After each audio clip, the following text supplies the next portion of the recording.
ending the droughts and We are in melting the the ice, beginning raising of a mass extinction. from just a few million refugees to about a billion. The fairy tales of eternal economic growth. How dare you!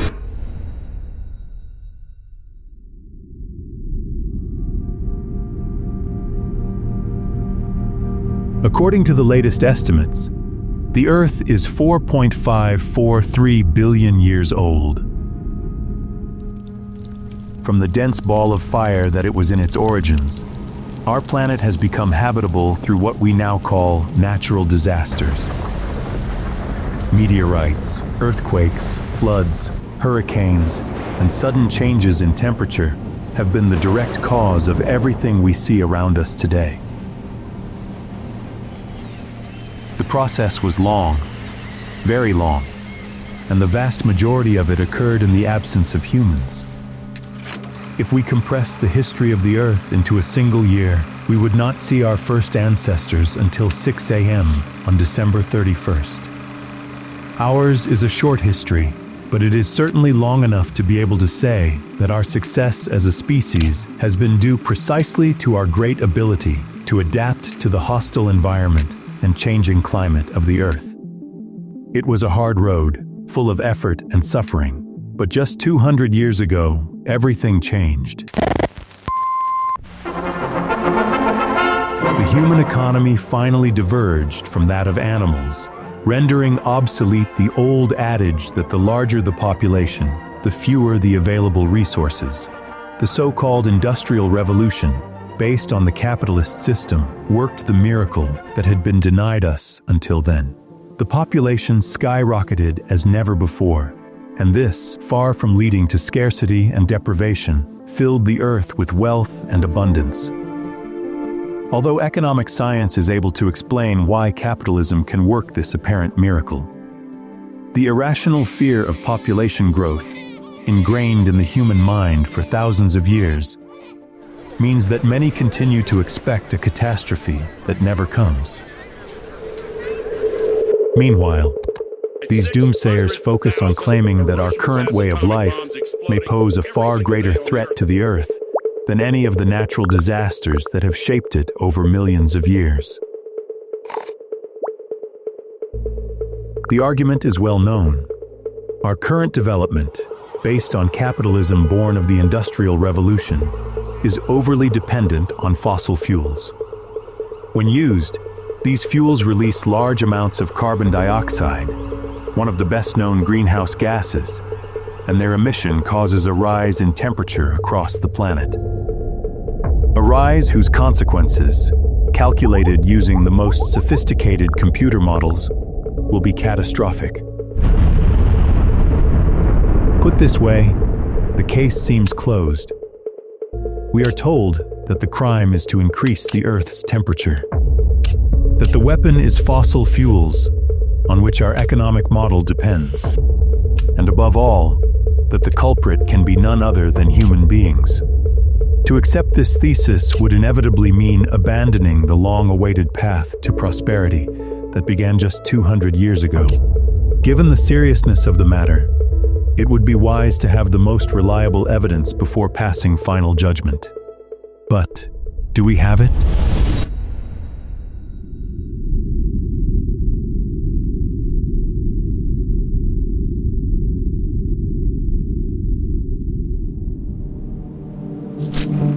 At the end of the 18th century, the world was beginning its most important transformation since the Neolithic Revolution. The development of capitalism and the use of fossil fuels were about to open up the hitherto mythical path to abundance for humanity. Opportunities to improve living standards multiplied. The working classes began to enjoy goods and services that had previously been considered unattainable luxuries, and the population grew as never before in history. The process was so novel that it did not take long for panic to spread among the great thinkers of the time. Among them, an English economist named Thomas Malthus would be the one to most effectively synthesize those fears. For him, it was clear that population growth would inevitably outpace food production, condemning humanity to perpetual cycles of hunger and misery. Malthus saw a world of limits. For him, every new mouth to feed brought the moment of catastrophe closer. But there was a problem with his prediction. The intellectual error of Malthusianism lies in failing to see the difference between humans and the other animal species that inhabit the Earth. It is true that a given ecosystem at a given moment has the capacity to feed or provide resources to a certain number of individuals. This is known as carrying capacity. But, and this is the important point, the intellectual error of Malthusianism lies in considering that human beings are the same as other animal species, and that we are limited by the amount of fixed resources available at a given moment.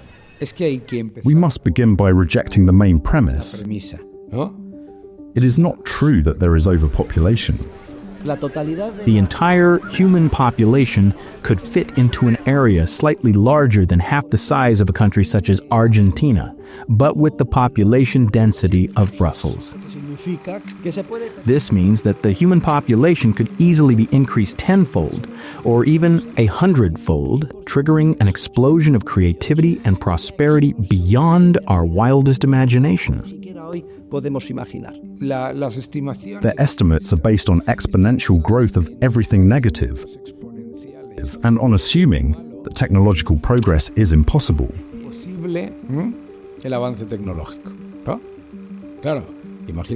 Of course, imagine if we analyzed a family's coal consumption in the 19th century.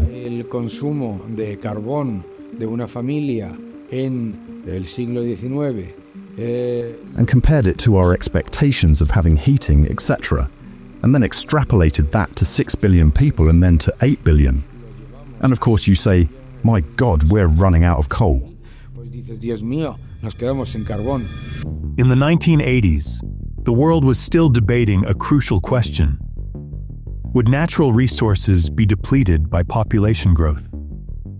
Paul Ehrlich, a biologist who would become one of the leaders of the environmental movement, thought so. Following the ideas of Malthus, he had written a hugely influential book in which he prophesied the imminent collapse of humanity due to resource scarcity. But an economist, Julian Simon, offered a different view, an optimistic view. Simon believed that the ingenious and creative human mind would be able to find solutions. The more that we use of natural resources, the more we have of them. He was so sure of his convictions that he challenged Ehrlich and his colleagues to a bet. They could freely choose any natural resources they wanted. If, after 10 years, their price had risen as a result of scarcity, the Malthusians would win. If, due to their abundance, it had fallen, Simon would win. Of course, they accepted, unable to resist, in Ehrlich's own words, the lure of easy money. But time passed, and the result of the famous bet of the century was relentless. All prices had fallen. Simon won. And he did so not because he had more sophisticated computer processors, but because he had a correct view of human nature, thus freeing himself from the bias that vitiates all Malthusian thinking, causing all its catastrophic predictions to fail without exception. What Malthusianism never understood is that human beings, unlike other species, are capable of generating their own resources. Resources do not just exist, they are made, and they are made by human beings. All of humanity's advances have been generated from creative destruction, technology, and competition. And technology is made by humans. The more humans there are on the planet, the more brains there are thinking, and the more knowledge is accumulated. More technology and more resources. In fact, the more humans there are on the planet, the more abundant resources are because their price is cheaper. The last barrel of oil will not be worth millions of dollars. It will be worth zero. Because by the time there is real evidence of a supply problem, solutions will already have appeared. History is full of moments when humanity faced scarcity with creativity and audacity. In the mid-19th century, the world depended on whale oil to light its nights. Indiscriminate hunting threatened to wipe out these marine giants. But human ingenuity found an alternative. Kerosene, extracted from petroleum, became a cheaper and more abundant source of light, saving whales from extinction. The same inventiveness has been repeated time and time again. Throughout the 20th century, entrepreneurs and scientists created more resistant crop varieties and developed innovative agricultural techniques. Instead of facing mass famines, food production multiplied, feeding millions of people around the world. What population growth really brought about was a general increase in wealth unlike anything ever seen before in history. The reality showed, for anyone willing to see it, that Malthusianism was a profound intellectual error, and that, therefore, its prophecies were doomed to fail time and time again. After decades of predicting the darkest catastrophes, the data shows that the 71.2% increase in the world's population over the last 40 years has not led to scarcity, but rather to a 503% increase in global resources. And this has been the result of opening just a tiny corner of the window of human creative freedom. Because the libertarian revolution began but could never be completed, and has been subject to all kinds of obstacles throughout the 20th century, culminating in 2 world wars and, above all, the irrational challenge posed by economic interventionism in all its forms, whether extreme communism or social democracy. All of them agree that there must be a monopolistic organ of violence known as the state, which must be responsible for detecting all problems, including them in its agenda, and solving them. This is the serious mistake that, from the point of view of economic science, is being made at the moment. A significant number of intellectuals, politicians, and people of good faith follow its leadership, undoubtedly manipulated by this completely ideologized and politicized movement that is developing outside the realm of economic science and which can have, and in fact does have, an enormous cost because, as I say, it continually blocks the advancement of prosperity and civilization.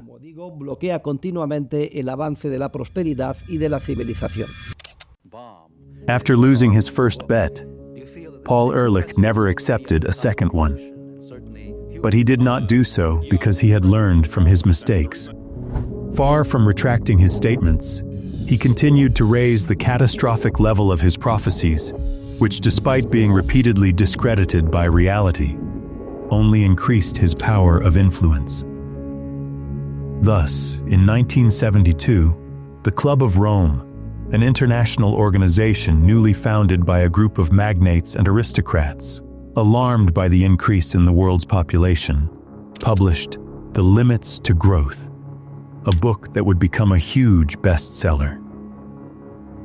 It used the same arguments already put forward by Malthus and Ehrlich, with the fundamental addition of a series of mathematical models that gave their thesis an apparent scientific solidity and a visual appeal that was tremendously attractive to the media, anticipating the current models used by the United Nations to prophesy about future climate dangers. His conclusion was clear. The pace of industrialized nations had to be slowed down urgently.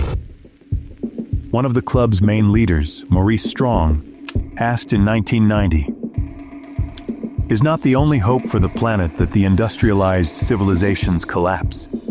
Is it not our responsibility to bring this about?" To achieve their goal, all they needed was a credible excuse that would unite enough wills, and they were quick to find one.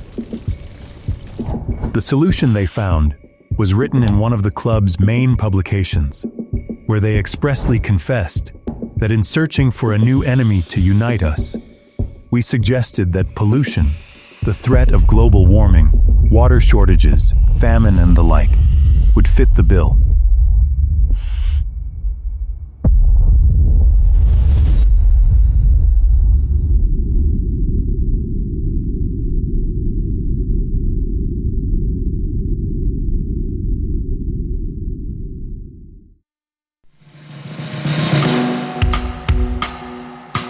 promoters of today's environmentalism did not hesitate to acknowledge that their real goal was to bring about the collapse of industrialized civilizations, and that the perfect excuse to achieve this was the threat of global warming. The challenge, then, was to create a political instrument powerful enough to operate on a global scale. They found it in the United Nations, where Maurice Strong, thanks to his innate ability to weave high-level networks, was in his element. From there, a two-pronged approach was initiated and developed steadily over 20 years. On the one hand, the advancement of a political agenda aimed at undermining capitalism and, on the other, the fabrication of a scientific argument that would give the project moral legitimacy. After all, if they could get the scientific community to announce by consensus that the end of the world was imminent, how could human beings be so selfish as not to give up their newly found abundance? There was no time for doubt, and the two premises necessary to implement their agenda were expressly set out at the UN conference held in Rio de Janeiro in 1992. There, perverting the scientific method, they established that doubt could not serve as an excuse for inaction, and reduced the concept of climate change to the influence that humans could exert on the climate, in a definition that was clearly biased. There can be no scientific vocation when creating an institution that refuses to take into account variables other than one that has been decided a priori to be responsible for temperature variations.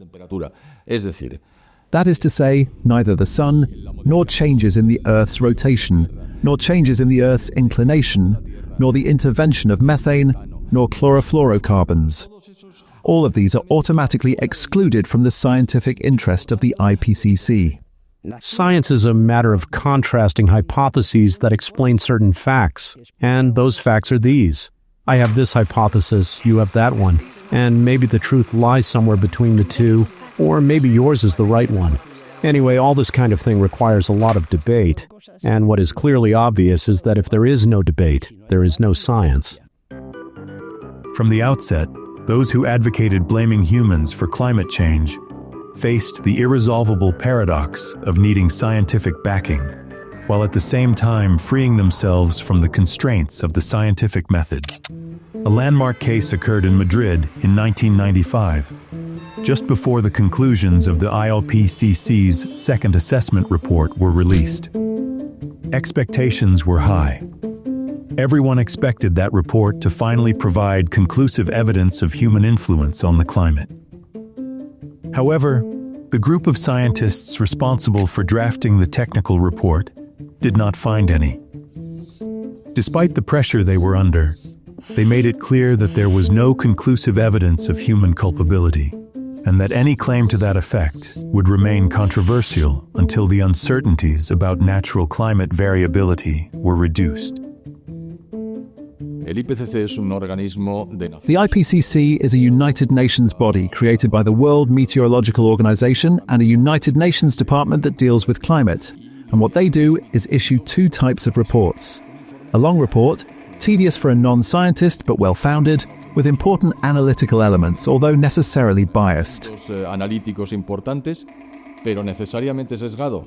And then they produce another report of about 20 pages, which is intended for public use and is sent to politicians, the media, or relevant NGOs. This report provides a highly simplified summary, which is where the messages are conveyed. The scientific truth, established by consensus among those responsible for the official report, became an inconvenient problem. And the problem was solved by modifying reality. At the Madrid meeting, those responsible for preparing the summary that precedes each IPCC report decided not only to gloss over, but to openly contradict the experts' findings by asserting the existence of a discernible human influence on global climate. Faced with reasonable doubts expressed in the scientific report, the IPCC chose to fabricate its own certainties. Thus, in order to avoid any contradiction between this political summary and the technical body of the report, the main author, Benjamin Santer, proceeded to rewrite and delete the most inconvenient passages from the original text without consulting his colleagues.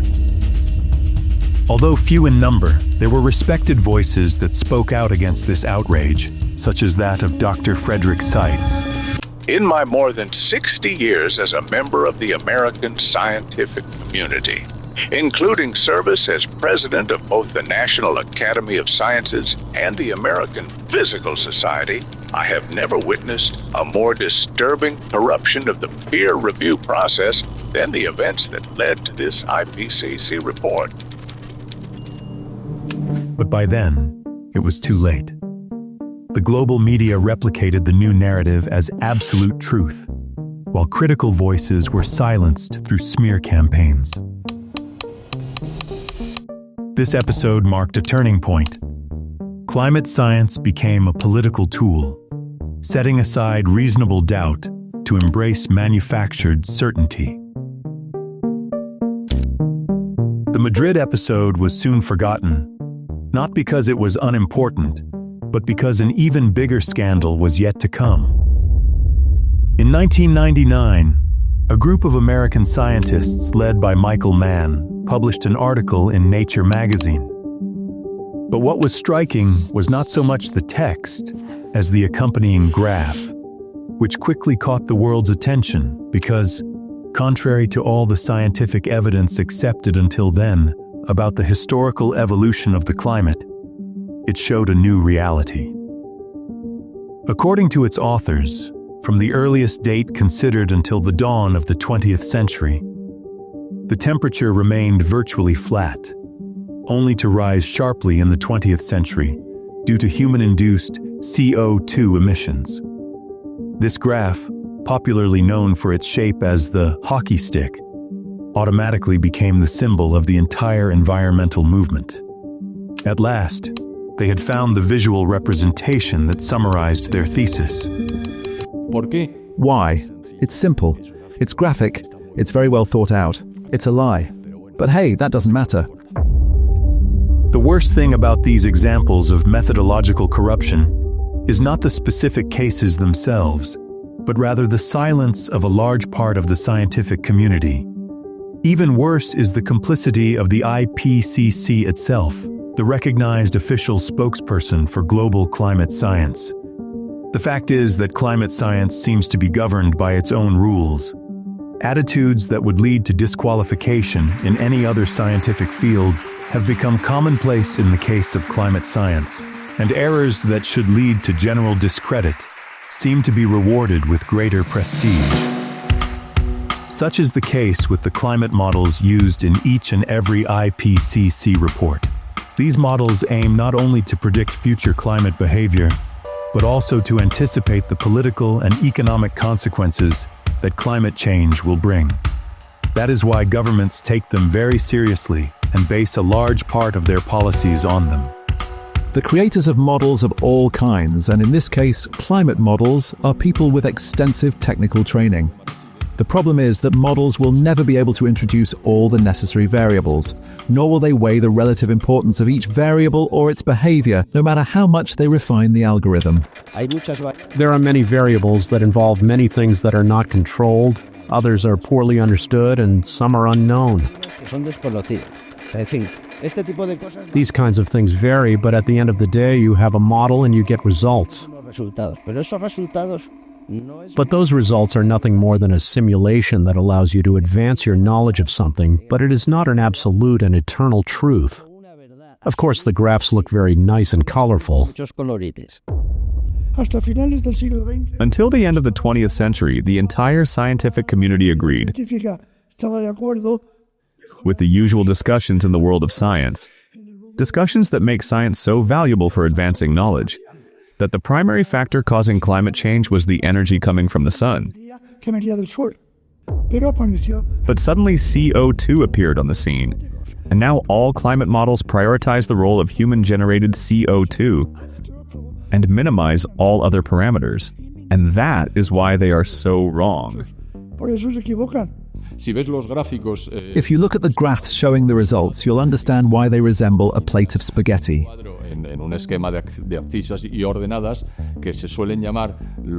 In them you can see the temperature, which is practically flat and well below, and a large amount of spaghetti of varying intensity swarming above it.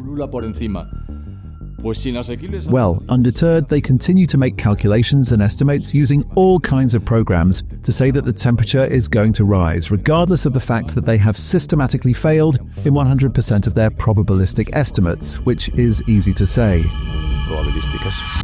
ClimateGate exploding. In 2009, suspicions of malpractice in climate science were resolved. Thousands of emails from some of the most prominent climate scientists, including the famous author of the hockey stick, were leaked.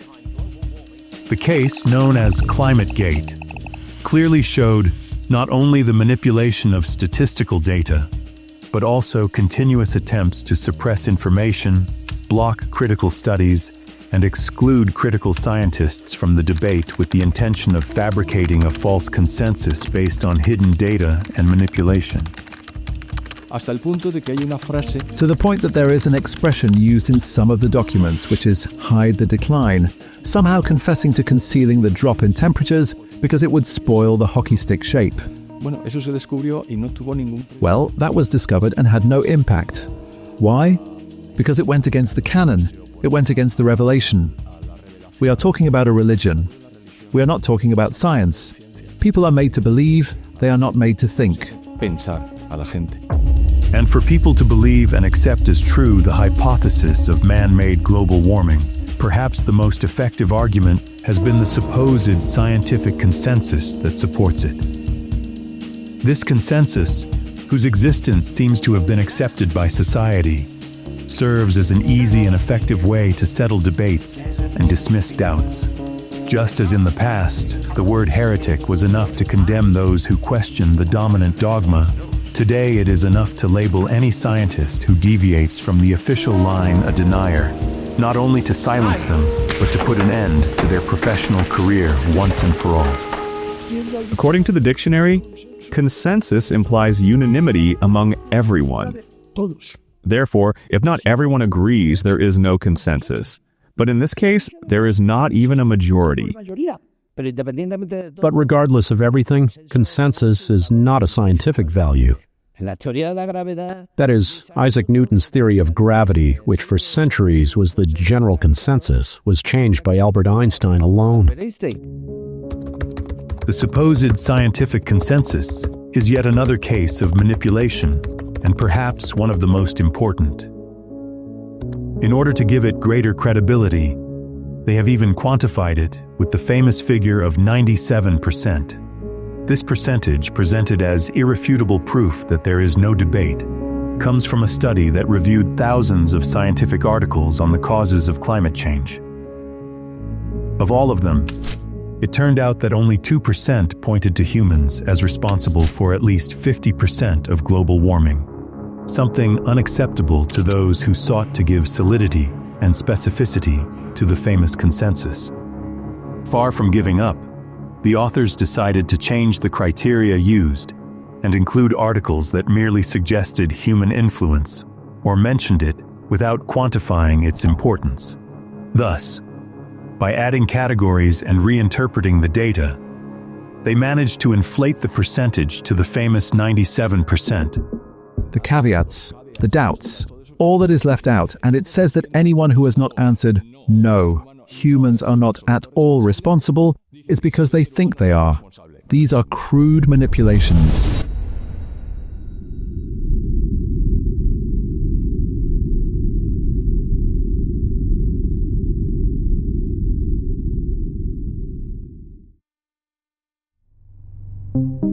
The average citizen tends to think of climate as a phenomenon that is easily measurable and observable by scientists. Hence the confidence with which models and reports presented by experts and the media are accepted. However, climate is probably one of the most complex systems that humans have ever faced. It is not simply an equation full of unknowns. We do not even know the unknowns that we need to solve before we can solve it. To do so, scientists resort to theoretical models that require interpretations, simplifications, and projections into the future, all of which are subject to subjective concepts, debatable hypotheses, and, in many cases, susceptible to bias or manipulation. Thus, what is presented as scientific certainty is often nothing more than a construct based on assumptions, whose degree of reliability depends as much on the quality of the data as on the intention of those who interpret it. The climate is extraordinarily complex. Even though the supercomputers currently available allow us to introduce many variables and their connections to each other, we are unable to reproduce all the elements that make up the climate. So for now, we must humbly acknowledge that the task is beyond us.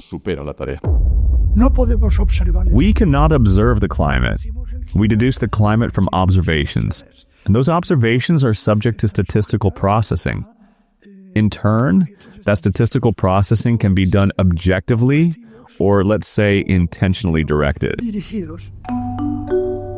At first glance, it might seem that measuring the Earth's global temperature is one of the simplest tasks in climate science. And in a sense, it might be, but only in comparison to the enormous complexity of other factors. The reality is that accurately measuring Earth's surface temperatures is a considerable challenge, especially when looking for variations of just fractions of a degree over decades. Suffice it to say that we only have relatively reliable records going back a little over a century. Furthermore, these records are unevenly distributed geographically. Weather observatories are much more numerous in developed countries, which not only represent a smaller fraction of the Earth's surface, but also tend to skew measurements upward due to the heat island effect, because they are located in urban areas. Added to this is an even bigger problem. 70% of the planet's surface is covered by oceans, where historical temperature data is extremely scarce, and the reliability of the data has only recently become reasonably acceptable. In other words, everything, absolutely everything, the meteorological observations that determine the climate are subject to subsequent statistical processing. And when we have to go back in time, it's even worse. Possibly, the greatest manipulation when drawing conclusions about current climate change lies in the choice of the time period analyzed. To include the possible human influence on the climate in the equation, studies tend to go back, at most, to the beginning of the Industrial Revolution, ignoring the vast scientific knowledge we have about climate variations in more remote times. But even within this relatively recent period, the conclusion we reach will depend entirely on the time interval we choose. Depending on the range selected, we may find phases of warming, periods of stability, or even cooling. A clear example of this occurred in the 1970s, when the downward trend in temperature led the scientific consensus to announce an imminent ice age with the same urgency and the same arguments with which they now preach exactly the opposite. If, in just a few decades, the leaders of the environmental movement themselves have gone from warning about global cooling to imminent warming, it is clear that the trend depends more on the period chosen than on an absolute truth. We only focus on the fact that since 1850 the temperature has risen. Okay, fine. But what has happened in the last 65 million years? Well, in the last 65 million years, the Earth has cooled significantly. In fact, we are in a cooling period, even though the temperature is now rising slowly. We currently have two completely frozen poles, a North Pole and a South Pole, which is completely unusual, and has only occurred in 10% of the planet's history. If we broaden our perspective beyond the very brief industrial period, we see that in the last 10,000 years alone, the Earth has experienced 9 periods significantly warmer than the present one, in a process of constant change. There is no such thing as a stable climate. Climate change is a tautology, that is, something that is self-evident. The climate changes, so saying climate change is the same as saying nothing. What happens is that we think we have a stable climate, a stable sea level, and that all of this is stable because our lives only last a moment from a geological point of view. Everything we admire and want to protect in our environment today has in fact been the result of hurricanes, earthquakes, rains, and fires of unimaginable magnitude. Why then should the climate now have the stability it never had? What leads us to believe that current variations are due to reasons other than those that have always existed? According to proponents of the human origin of current climate change, the argument is based on the so-called greenhouse effect theory. The greenhouse effect is when shortwave radiation from the sun enters as in a greenhouse, hence its name, raising the temperature. Then when that energy from sunlight tries to escape, it is partially retained, causing the temperature inside to rise. It is a very graphic image. The greenhouse effect is a rise in temperature as a result of the impact of sunlight. Mutatis mutandis, we turn to the world as such. The sun impacts the earth, and when it wants to retreat, the waves are stopped by greenhouse gases. CO2 is a greenhouse gas. That is obvious. But the Earth's greenhouse effect is mainly produced by water vapor. Water vapor is concentrated in the atmosphere at 4%, or 40,000 parts per million, while CO2 is 400 parts per million, and methane is 17 parts per million. In other words, let's put things into perspective and see them in their proper context. The PCC itself has a chart that clearly indicates that of all the CO2 in the atmosphere, 97% is natural and 3% is human-made or anthropogenic. That small amount is attacked as if it were responsible for global warming, even though CO2 molecules are identical to each other, whether they are produced by nature or by humans through industrial activity. The greenhouse effect is indisputable and is responsible, among other things, for making our planet habitable. The gases responsible for this have been present in the atmosphere since the beginning of time.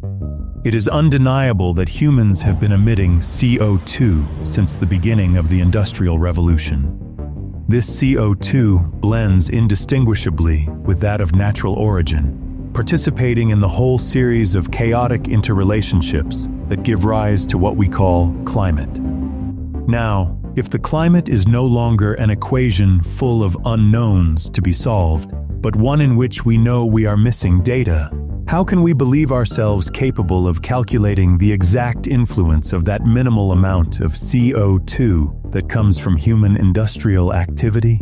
Moreover, do we really have evidence that an increase in carbon dioxide in the atmosphere leads to an increase in the Earth's temperature? One of the main problems is that it is not possible to establish a cause and effect relationship between atmospheric CO2 and global warming. Because when you examine the data, you see that this relationship sometimes exists, but many other times it does not. And if there is, as they say, a cause and effect relationship, it should always work. In reality, they cannot explain it with the global warming hypothesis. They cannot. In other words, the curves do not match. And if you look at the curves from previous geological periods, you realize that it is normal for a rise in temperatures to precede a rise in CO2 in the atmosphere. On the other hand, we are always very concerned about the 400 parts per million of CO2 in the atmosphere, which is the lowest concentration ever, except in the Carboniferous and Permian periods. But throughout the rest of geological history, the amount of CO2 in the atmosphere was much higher.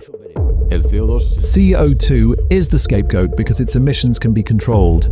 We cannot control existing water vapor. We cannot control natural CO2 emissions, which account for 97% of the total. But alas, we can try to control the remaining 3% that the IPCC says comes from human activity. That is why this is not about science, it is about politics. Se trata de política.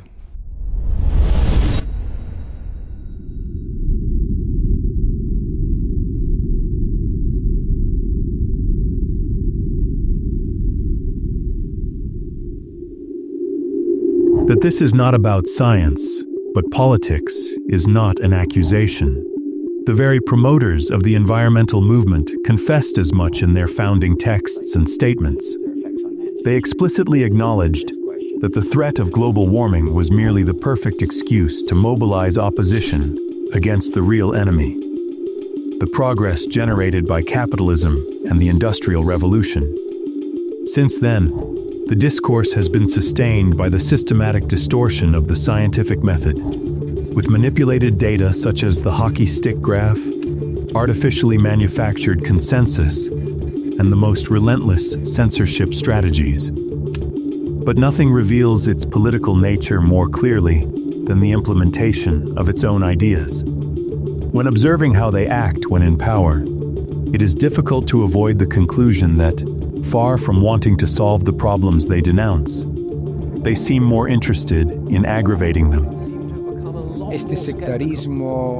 This sectarianism, which calls itself progressive, but which I would describe as regressive, actually endangers everything it claims to defend.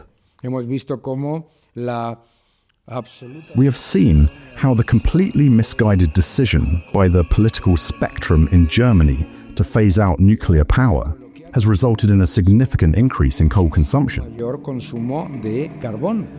The situation in Germany, where the decision has been made to reject clean energy sources such as nuclear power, ultimately leading to an increase in the use of much more emission-intensive alternatives, is not an isolated case, but yet another example of the many inconsistencies that plague the contemporary environmental movement.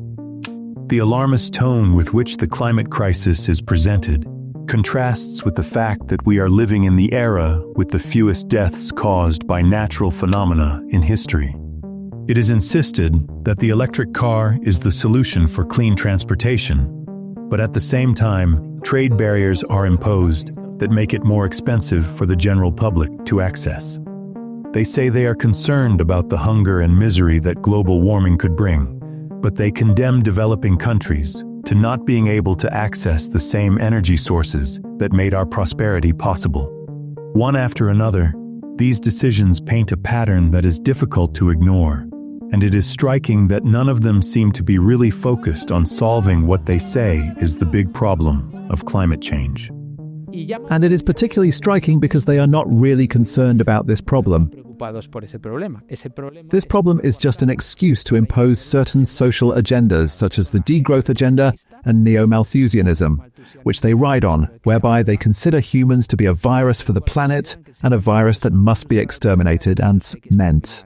The European Commission is proposing to increase the 2030 targets for emission reduction to at least 55%. It is curious, to say the least, that, on the one hand, the same governments that tell you that you have to consume less, that you have to travel less, that you have to limit all your freedoms in terms of energy consumption, etc., etc.,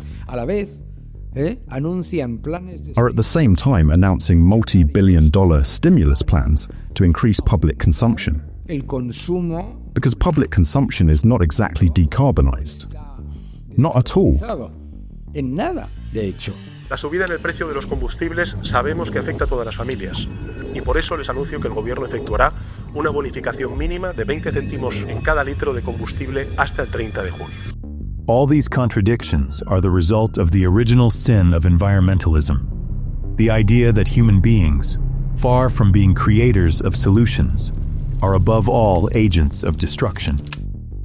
This Malthusian view of environmental leaders is what fuels their superstitious confidence in state intervention.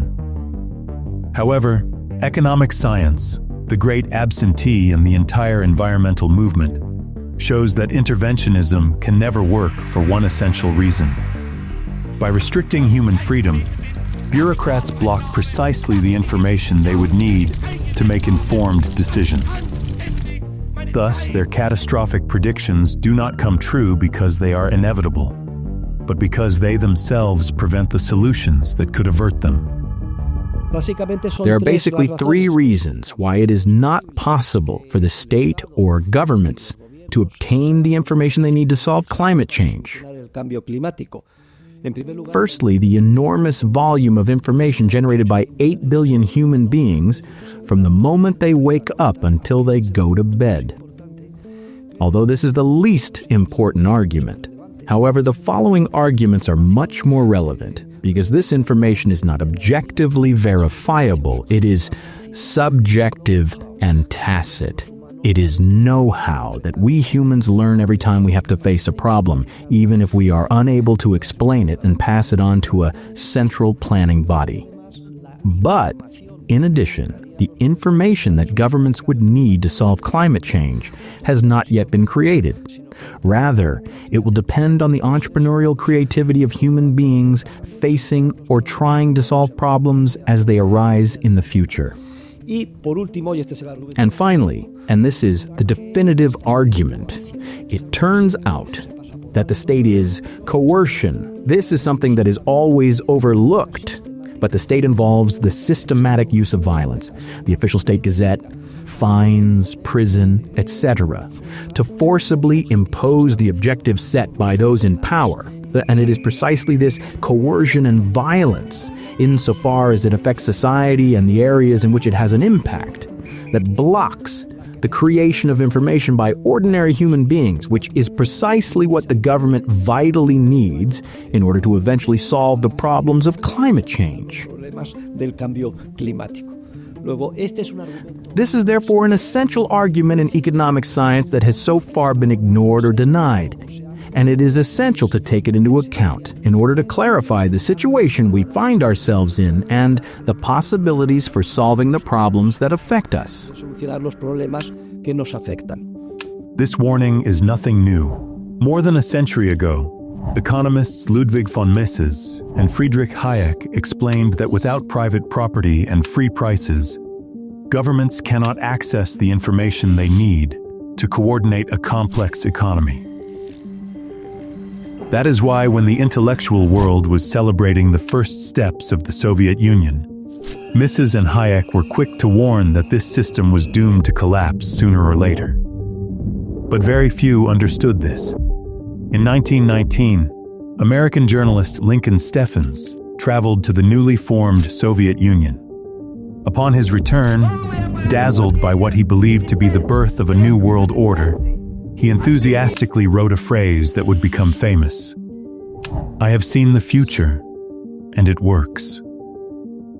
A century later, we know that what that future brought was nothing but repression, misery, and ultimately, the collapse that Mises and Hayek had prophesied from the beginning.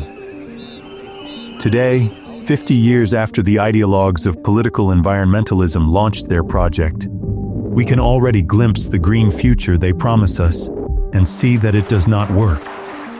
Perhaps the most obvious example is the case of Germany. Over the past 20 years, Germany has rigorously implemented institutional environmentalist policies, resulting in one of the worst industrial and energy crises it has experienced in decades. Its strategy, at the forefront of global green policies, has been to progressively abandon fossil fuels and nuclear energy in favor of intermittent renewable sources. However, the result has been an increase in its energy vulnerability and an unprecedented decline in its industrial power in peacetime, dragging down key sectors of its economy and compromising its historic role as the engine of Europe.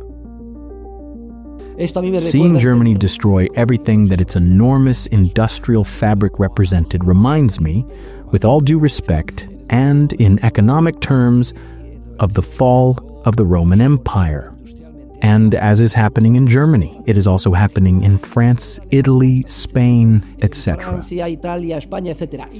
All of this is due to the crazy and ideologized alarmist agenda of the fight against climate change adopted by these green parties, which has infiltrated the entire social body like a lethal virus. In this sense, we can say that we are at a historic moment and that our children and grandchildren will surely talk about this moment, because what happens in these circumstances, whether the majority of citizens end up seeing the light, and that only through freedom, entrepreneurial creativity, and the process of voluntary cooperation that capitalism entails, can problems be solved? Or whether they fail to see it depends on nothing less than the future of humanity. For centuries, humanity lived under the weight of scarcity, hunger, and misery. But a spark of freedom was enough to ignite the fuse of capitalism, and with it, the miracle of abundance. We conquered disease, reduced poverty, extended life, multiplied opportunities, and made the environment cleaner and more welcoming than ever before. However, none of this is guaranteed. What we take for granted today may disappear faster than we can imagine, because the environmental movement does not seek only to protect the environment. It uses the excuse of climate alarmism to judge and condemn the system that has made our prosperity possible.